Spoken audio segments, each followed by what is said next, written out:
In Cuba, millions of people are still without power today after another widespread blackout. The country's power grid collapsed yesterday. If a country wants to send some oil into Cuba right now, I have no problem with it. سلام دوستو، میں ہوں جمشید دلوی۔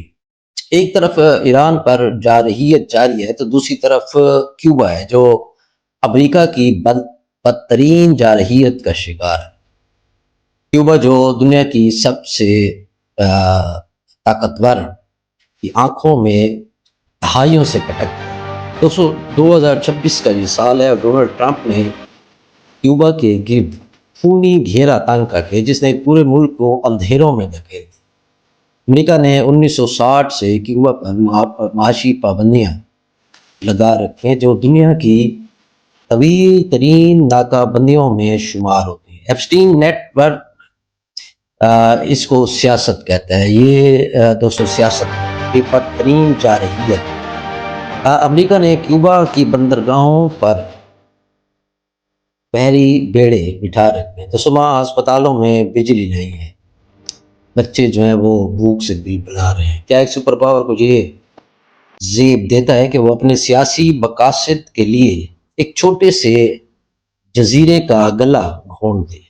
یہ سرمایہ داری کا وہ بھیانک چہرہ ہے جہاں انسانیت ختم ہو چکی ہے اور جان کی قیمت جو ہے طاقت اور ڈالر ہے۔ آپ سوچ رہے ہوں گے کہ امریکہ کو کیوبا سے آخر پرابلم ہے کیا، اور کیوبا اور امریکہ کی یہ دشمنی اتنی پرانی کیوں ہے؟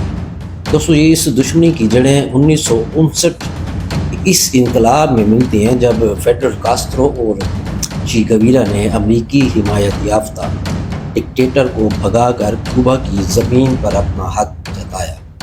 امریکہ کو دکھ اس بات کا تھا کہ اس کے بالکل قریب یعنی 90 میل کا فاصلہ ہے اور ایک چھوٹا سا ملک اس کی غلامی سے نکل کر سوشلزم کا علم بلند کیوں کر رہا ہے۔ تو 1962 میں جب روس نے یہاں میزائل لگائے تو دنیا جو ہے ایٹمی جنگ کے دہانے پر پہنچ گئی۔ تب سے آج تک امریکہ نے کیوبا کو کبھی بھی معاف نہیں کیا۔ یہ ایک ایسی غیرت کی دیوار ہے جسے گرانے کے لیے واشنگٹن نے 60 سال سے معاشی پابندیوں کا کلہاڑا اٹھا رکھا ہے۔ دوستو اب بات کرتے ہیں آج کے اصل بحران کی جس کو امریکی جارحیت نے پیدا کیا۔ کیوبا کے پاس دوستو سب کچھ ہے لیکن یہاں تیل نہیں ہے اور بغیر تیل کے نہ فیکٹریاں چلتی ہیں نہ بجلی کا۔ کیوبا کی رگ جان اور تعلق کی جڑیں جو ہے وینزویلا کے ساتھ جڑی ہوئی ہیں۔ وینزویلا کیوبا کا وہ وفادار دوست ہے جو اسے سستا تیل جو ہے وہ فراہم کرتا ہے اور بدلے میں کیوبا اپنے ماہرین یا بہترین ڈاکٹر وینزویلا بھیجتا ہے۔ یہ دو غریب ملکوں کا ایک ایسا بھائی چارہ ہے جو سرمایہ دارانہ نظام نہیں ہو رہا۔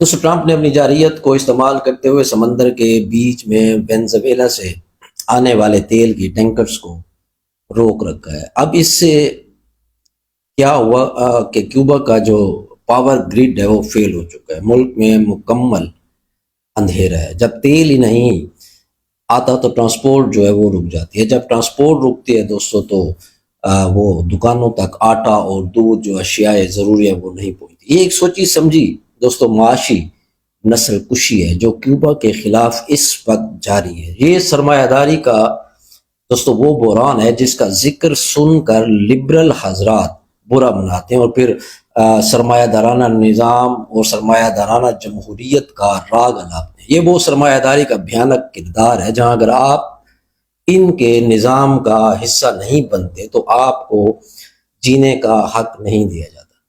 ٹرمپ کہتا ہے کہ وہ کیوبا میں جمہوریت لانا چاہتا ہے، لیکن کیا بھوک